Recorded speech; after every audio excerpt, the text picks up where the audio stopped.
In 2022, Atlus Games held a big celebration in honor of Persona's 25th anniversary. This celebration was going to include a concert, a lot of merchandise, as well as collaborations in honor of all 5 games in the series.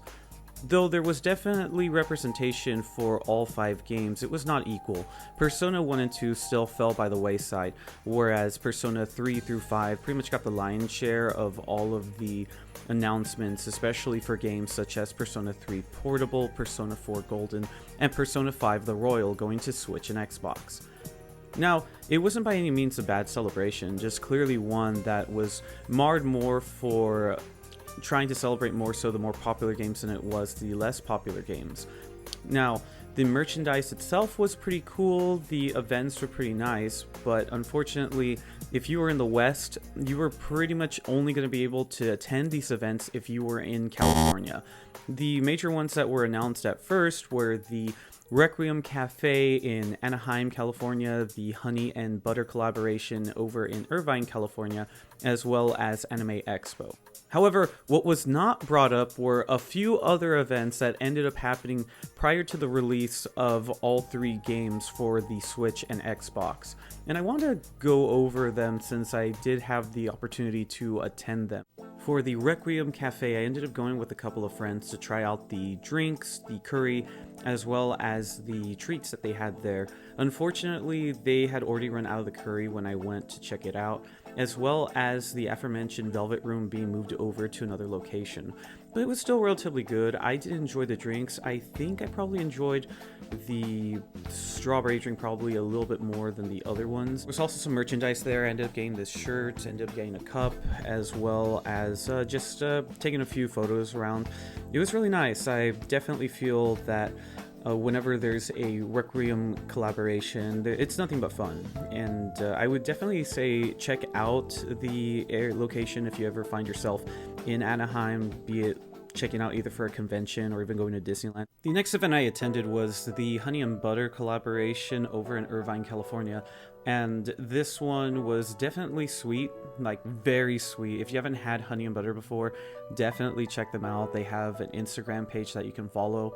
They have several collaborations and they are extremely popular. Just a lot of people, a lot of cosplayers. It took a good while and I remember having to drive super early just so that I can get there like probably about a couple hours before they opened, and there were already people lined up. It was cool to actually see the Velvet Room there. I ordered everything that they had so I can try out each flavor. My favorite being Persona 4 macarons because they had the cinnamon toast taste to them. It just was super delicious. Also got myself some pins, this nice shirt right here. And if you ever find yourself in Irvine, California, there's plenty to do there, but I'd say definitely go and check out their macarons. You'd be surprised by the different kind of flavors they have on the norm, and I definitely recommend checking out whenever they have future collaborations. The next event I went to was the Matte Black Persona 5 collaboration. This one I covered in a video earlier, just made a short of it, but it was a lot of fun to see how they pretty much transformed the entirety of the coffee shop to represent Persona 5. I got this sweater there. It was pretty cool. I enjoyed the drinks. I, for some reason, only thought that there was one drink, but there were actually 2. Both were delicious. I ended up having one of them on my first go, and the second one I ended up going after attending the next Persona event, the Persona 5 Little Tokyo Halloween Party. This was downtown LA and it was amazing. There were so many cosplayers. This one I ended up hearing from a friend after I went to the Matte Black shop one morning. Ended up going to the Pacific Media Expo and someone told me, hey, there's this Persona 5 Halloween event. You should totally pre-register for it. It's free. I wasn't sure exactly what to expect. Ended up getting a hotel just because I figured it'd go long into the night, and it was cool. Did not disappoint. There were plenty of people there. The event itself was like on top of, I think, a parking structure, but it was really cool. Now, the only thing that I wish there would have been more of would have been more Persona 5 cosplayers, or even like Persona cosplayers in general. It was just a Halloween party more than anything, especially as the night went on, but it still didn't take away from the fun of it. Laura Post and Xanthi were there. That was really cool. We were able to get some autographs. Yeah, that was definitely a lot of fun. If they ever have more events like that, I would totally be down to check it out. Now, unfortunately, that was pretty much closing out the year, and I didn't get a chance to go to Anime Expo due to a COVID scare within my family, but lo and behold, there would be one more event, though technically not 2022. This one would be occurring early in 2023. The Persona Switch and Xbox launch party. This was located in Los Angeles as well, in one of the penthouses for a hotel. I feel bad because I can't remember at this particular moment, but it was fantastic.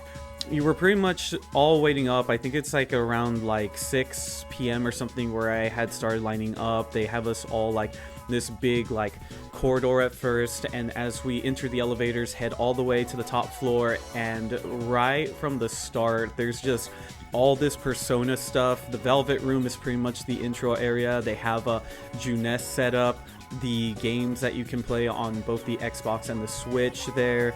There's the whole dancing floor that they had taken over to Anime Expo. There was this amazing view outside, the food, the drinks, and the best part, it was all free. The other events were kind of like a mixed bag. I mean, at some of them you had to buy some stuff. Thankfully, the Halloween event was also technically free, but you know, you still had vendors and everything. I kid you not, everything here was free. There was some merchandise to purchase, but that was before even entering the top floor, and that was in the form of some vinyls from the series. But everything on that top floor though was free. I got to meet up with a lot of different cosplayers. We had a fantastic time dancing all night, and it's just so incredible.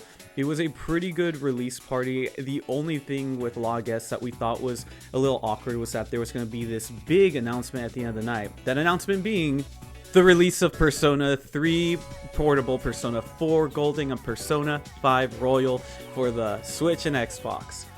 All via drone show. It's actually really cool. I don't mean to undersell it, but with the current announcements of Persona 3 Reload and Persona 5 Tactica, it actually would have been cool if we could have gotten something like that. Something that definitely would be like, oh my gosh, did you guys check out this event? They announced this one thing there. Though I'm pretty sure that would have entailed having to have a trailer and everything else just set up to release like afterwards. But still, I want to point out, it was a very great time. Again, unfortunately, there wasn't really much in terms of Persona 1 and Persona 2 content, but overall, it was still pretty fun. I'm still excited for the releases that we got, the upcoming ones that are on the horizon. What do you think? Did you attend the events as well? How do you feel about the current releases? Were you one of the people that was really excited for them moving these games over to the Switch and the Xbox? Feel free to share your comments below. Thank you again for watching. I'm Fotaku. Remember to like, share, subscribe, hit that bell notification if you want to enjoy more, and I'll see you in the next one. Stay tuned for more fun beyond the lens.